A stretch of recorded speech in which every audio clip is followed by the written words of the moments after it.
took my neighbor to a simple barn dance thinking it would be just another fun night between friends. But before the night was over, she looked me in the eyes and said 7 words that changed everything I thought I knew about us. What happened next caught me completely off guard and led to a moment I'll never forget. If you've ever wondered whether a friendship could turn into something more, this story is one you'll want to hear until the very end.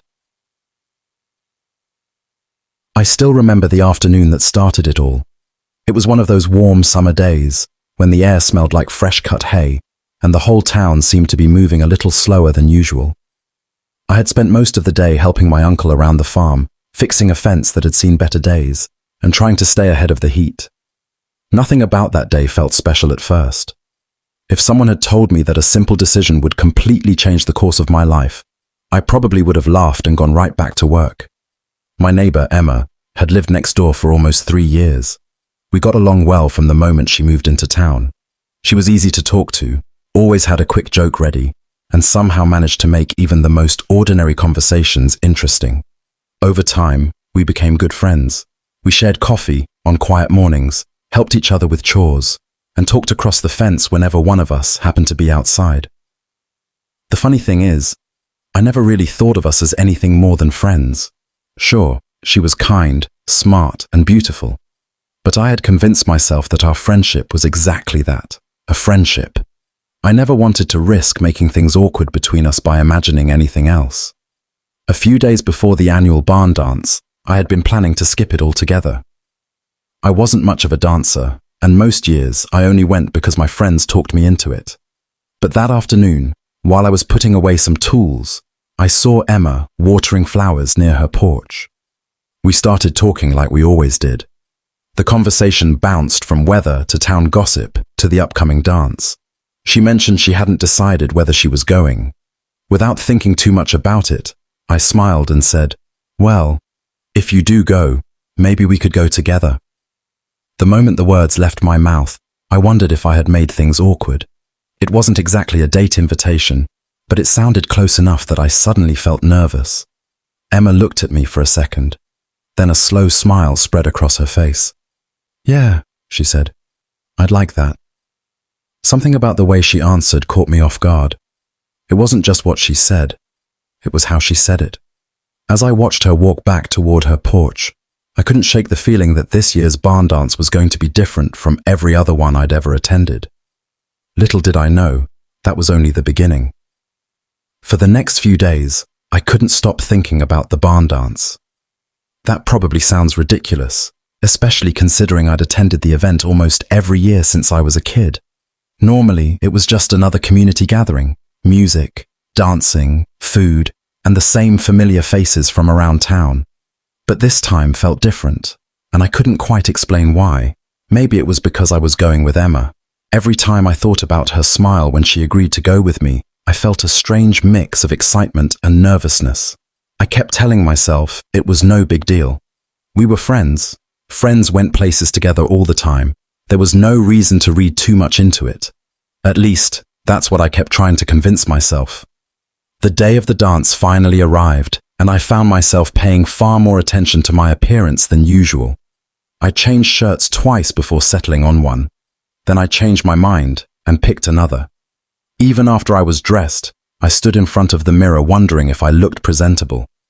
The whole thing felt ridiculous. I laughed at myself and grabbed my truck keys. As the sun began to set, painting the sky in shades of orange and gold, I drove the short distance to Emma's house. The closer I got, the faster my heart seemed to beat.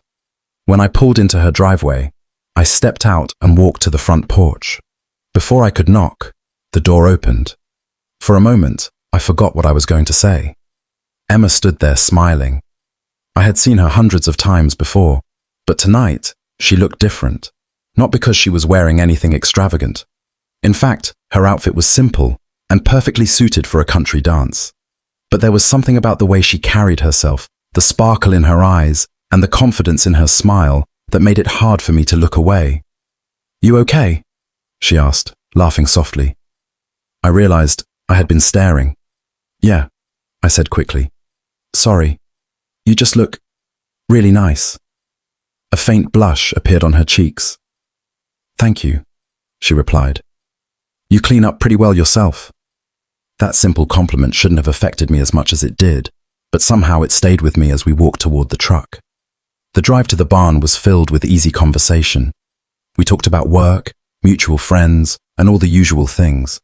Yet beneath the conversation, there seemed to be something unspoken lingering between us. Several times, I caught her looking at me when she thought I wasn't paying attention. Each time our eyes met, she'd smile. And each time, I found myself wondering if I was imagining things. By the time the lights of the dance hall appeared in the distance, my stomach was tied in knots. I told myself it was just anticipation for a fun evening. But deep down, another thought kept creeping into my mind. Maybe this wasn't going to be just another night with a friend. The moment we arrived at the barn, I could tell the place was packed. Trucks lined the dirt road, strings of lights glowed across the wooden beams, and the sound of music drifted through the warm evening air. People were laughing, talking, and making their way toward the dance floor. It felt like half the town had shown up. Emma stepped out of the truck and looked around with a smile. "I almost forgot how much I love this place," she said. I nodded. "It's kind of hard not to." For a moment, we stood there taking it all in. The lights, the music, the familiar faces. It was the kind of scene that made a small town feel special. As we walked inside, several people greeted us. A few friends waved from across the room, and more than one person raised an eyebrow when they saw Emma and me arrive together. I tried not to think much about it. After all, people in small towns loved creating stories where none existed. At least, that's what I told myself.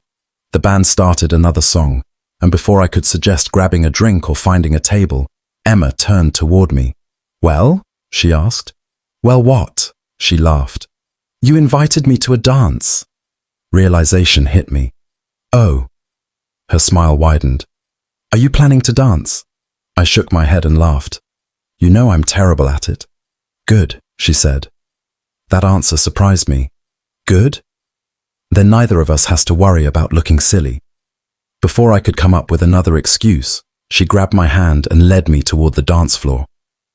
The second her hand touched mine, something felt different.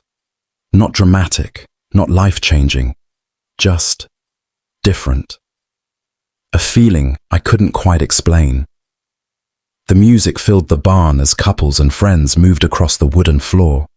At first, I was awkward and stiff, worried about stepping on someone's boots or embarrassing myself. Emma didn't seem to care. Every time I made a mistake, she laughed, not at me, with me, and somehow that made all the difference. As the songs passed, I found myself relaxing.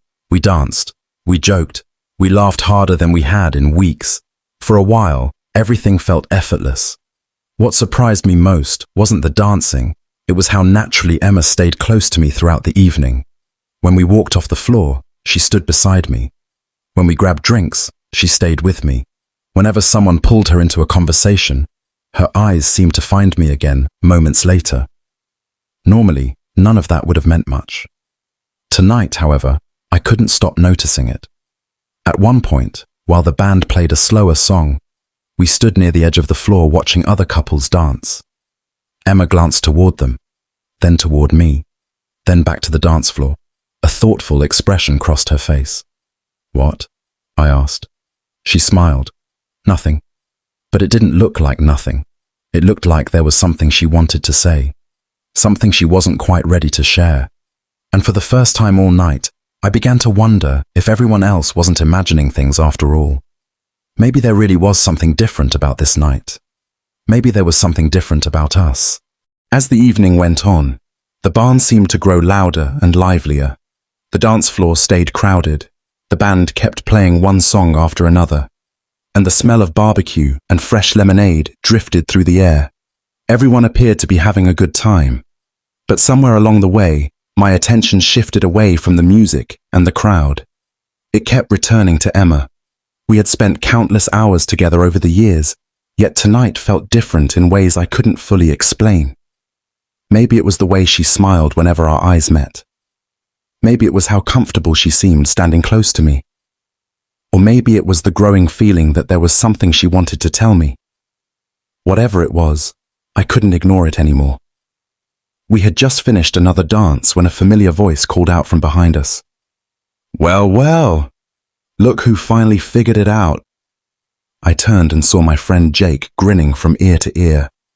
Before I could respond, another friend joined him. "Took you two long enough." Emma immediately laughed and shook her head. "Oh, here we go." Jake pointed at us dramatically. "Don't act surprised. Half the town has been waiting for this." I felt my face grow warm. "Waiting for what?" I asked. The group exchanged amused looks.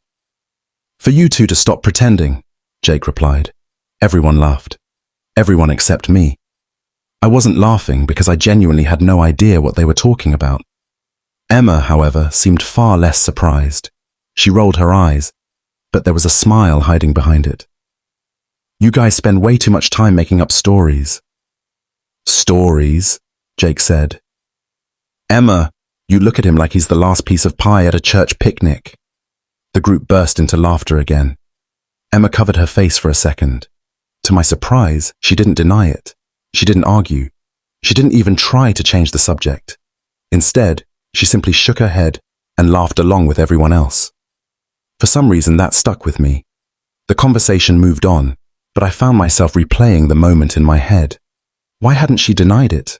Most people would have, especially if there was nothing to it. A little later, Emma and I stepped away from the group and found a quieter corner near one of the open barn doors. The cool evening breeze drifted inside. For a few moments, neither of us spoke. Then she glanced at me. "You've been awfully quiet." I smiled. "I could say the same thing about you." She laughed softly. "Fair enough." There was a pause. One of those pauses that feels longer than it actually is. The kind where it seems like someone is deciding whether to say something important. Finally, she looked out toward the dance floor. "Do you ever wonder how differently things could have turned out?" The question caught me completely off guard. "What do you mean?" She shrugged. "I don't know. Just life, I guess." I studied her expression. There was something deeper behind those words, something she wasn't saying, something she seemed to be working up the courage to reveal. Before I could ask another question, she looked back at me and smiled. Not her usual playful smile.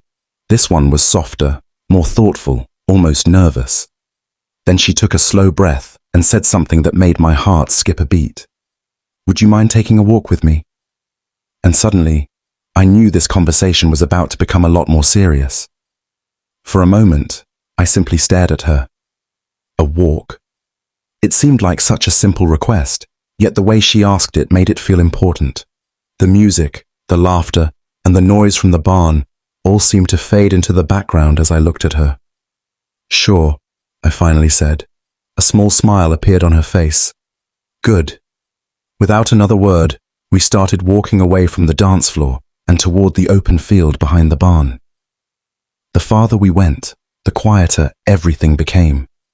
The band's music grew faint. The voices of the crowd blended into a distant hum. Above us, the night sky stretched endlessly, filled with stars that seemed brighter than usual. A cool breeze moved through the grass. For several moments, neither of us spoke. It wasn't an uncomfortable silence. It felt more like we were both gathering our thoughts.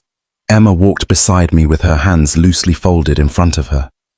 Every now and then she glanced up at the stars before looking back down at the ground. I could tell something was on her mind. Something significant. The longer the silence lasted, the more curious I became. Finally, I broke it. "So what's going on?" She laughed softly. "I knew you'd ask that. That's usually what happens when someone pulls you away from a party and into a dark field." That earned a genuine laugh from her. For a moment, she looked relieved, then her smile slowly faded. "Can I ask you something?" "Of course."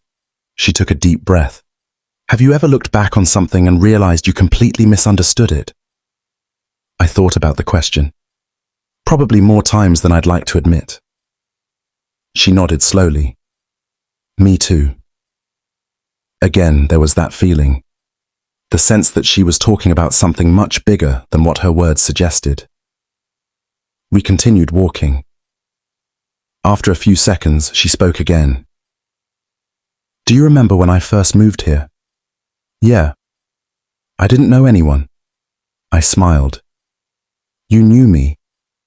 "Eventually." She bumped my shoulder playfully. "I mean at first."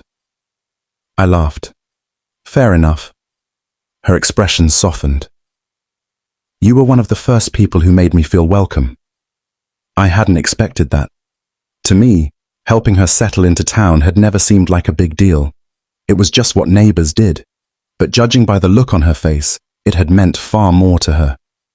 "You helped me carry boxes," she continued. "You fixed things around the house when I had no idea what I was doing. You checked on me during storms. You made sure I wasn't sitting alone at town events." I shrugged. Any decent person would have done the same. She immediately shook her head. "No." The answer came faster than I expected. "No, they wouldn't have." Her voice carried a level of certainty that caught me off guard. For a moment we stopped walking. The field around us was quiet. The stars above seemed brighter than ever. Emma looked down at the ground before slowly lifting her eyes toward me. There was nervousness there now, real nervousness. The kind you see when someone is standing on the edge of saying something they've kept hidden for a very long time. My pulse quickened. I didn't know exactly where this conversation was heading anymore, but I knew one thing. Whatever she was about to say had been living in her heart for years, and for the first time all night, she seemed ready to finally let it out. For a few seconds, neither of us moved. The night felt impossibly still.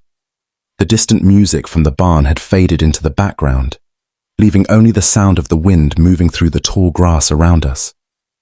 Somewhere far away, I could hear laughter from the dance, but it seemed like it belonged to another world entirely. Right now, there was only Emma and me. She stood a few feet away, her eyes fixed on the ground. I could see her trying to find the right words, trying to gather the courage to say something she had probably rehearsed 100 times in her head. My heart was beating so hard I could feel it in my chest. Finally, she took a slow breath, then another. When she looked up, there was a vulnerability in her eyes that I had never seen before. It immediately told me that whatever came next mattered. A lot. "Emma?" I said softly. She swallowed. Then she laughed nervously. "I had this whole speech planned." I smiled. "You did?" "Yeah." She shook her head. "It sounded a lot better in my head." That made both of us laugh. The tension eased for a moment. But only for a moment, because the seriousness quickly returned. Emma looked away toward the lights of the barn glowing in the distance. When she spoke again, her voice was quiet. "You know what's funny?" "What?" "For years, I kept telling myself I was going to say something." I frowned slightly. "Say what?" She didn't answer right away. Instead, she stared out into the darkness. I kept waiting for the perfect moment. A knot formed in my stomach. Suddenly, every conversation we'd ever had started replaying in my mind. Every smile, every shared laugh, every time she had shown up with coffee, every moment I had dismissed as simple friendship. My pulse quickened. Emma looked back at me. There were tears gathering in the corners of her eyes. Not tears of sadness, more like relief, as if she was finally setting down a burden she'd carried for far too long. "I got tired of waiting," she said. The honesty in her voice hit me harder than I expected. For a second, neither of us spoke. Then she stepped a little closer, just enough that I could clearly see the nervousness on her face, the nervousness of someone risking everything. A friendship, a relationship, possibly even heartbreak. And yet she kept going, because some truths become too heavy to keep hidden. The wind moved gently through the field. My breath caught in my throat. Emma looked directly into my eyes. Then she finally said the words that would change everything. "I've loved you longer than you know." The world seemed to stop. I didn't speak. I couldn't. Those 7 words echoed through my mind again and again. "I've loved you longer than you know." For a moment, I honestly wondered if I had heard her correctly. Not because the words were unclear, because they were so completely unexpected.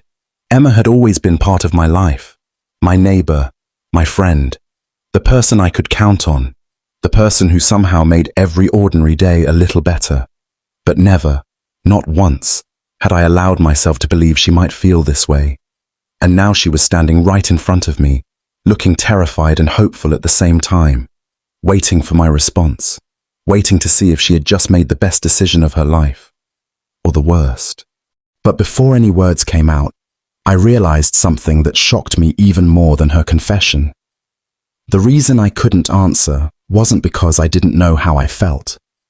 It was because, for the first time, I was finally admitting the truth to myself. For what felt like the longest time, I just stood there looking at her. The words she had spoken kept repeating in my mind. I've loved you longer than you know. A few minutes earlier, I would have sworn that Emma and I were simply good friends. Now, everything looked different. Every memory seemed to take on a new meaning. The way she always checked on me after a long day. The way she remembered little details that everyone else forgot. The way her face seemed to light up whenever we spent time together. How had I never seen it? More importantly, how had I never seen what was happening in my own heart? Emma shifted nervously and looked away. You don't have to say anything, she said quietly. I know this is a lot. I shook my head. No. She looked back at me. No? I took a slow breath. No, because the truth is, I think I've been lying to myself. Confusion crossed her face. What do you mean? I laughed softly. I spent years convincing myself we were just friends because it felt safer that way. The hope in her eyes grew. I never wanted to risk losing what we had, I continued. So every time I felt something more, I ignored it. For a moment, neither of us spoke. Then a smile slowly appeared on Emma's face. The kind of smile that starts small, but becomes impossible to hide. You felt something too? She asked. I nodded. Yeah. Her eyes immediately filled with tears. This time, neither of us tried to hide our emotions. All those years of uncertainty seemed to disappear in a single moment. The fear, the questions, the doubts, they were gone. Standing beneath the stars, we finally stopped pretending. And for the first time, we were completely honest with each other. What neither of us realized was that the biggest surprise of the night was still waiting for us when we returned to the barn. Hand in hand, Emma and I slowly made our way back toward the barn. Neither of us said much during the walk. We didn't need to. After years of wondering, years of hiding our feelings behind friendship, everything had finally been said. For the first time all night, I felt completely at peace. As the lights of the barn grew closer, I glanced over at Emma. She was smiling to herself, and every now and then, she'd look at me and laugh for no reason at all. I probably looked exactly the same. When we stepped back inside, the music was still playing, and the dance floor was as crowded as ever. At first, nobody seemed to notice us. Then Jake spotted us. His eyes immediately widened. "Oh, you've got to be kidding me!" he shouted. Within seconds, several of our friends turned around. The reactions were instant. Some laughed, some cheered. One person actually clapped. Emma buried her face in her hands, while I shook my head. "You all knew, didn't you?" I asked. Jake grinned. Everybody knew. The entire group burst into laughter. Apparently, we had been the only two people in town who hadn't figured it out. The rest of the evening felt different, not because the music changed, not because the barn changed, but because we had changed. For years, fear had convinced both of us to stay silent. We were afraid of ruining a friendship that meant so much to us. What we didn't realize was that honesty wasn't going to destroy what we had. It was going to make it stronger. Later that night, As the final song played and couples filled the dance floor, Emma looked at me and smiled. This time, there were no questions left between us. No uncertainty, no hidden feelings, just two people who finally found the courage to tell the truth. And every now and then, I think back to that evening. I remember how ordinary the day seemed when it started. I remember inviting my neighbor to a simple barn dance. And I remember the 7 words that changed everything. I've loved you longer than you know. Those words didn't just change one night. They changed our future. Because sometimes the greatest love stories don't begin with grand gestures or dramatic moments. Sometimes they begin with a friendship, a little courage, and a truth that's been waiting years to be spoken. And sometimes the person you've been searching for is the one who's been standing right next door all along. If you enjoyed this story, don't forget to like the video and subscribe to the channel for more heartwarming and unforgettable stories. And tell me in the comments, have you ever realized someone cared about you more than you thought? I'd love to hear your story. Until next time, thanks for watching and take care.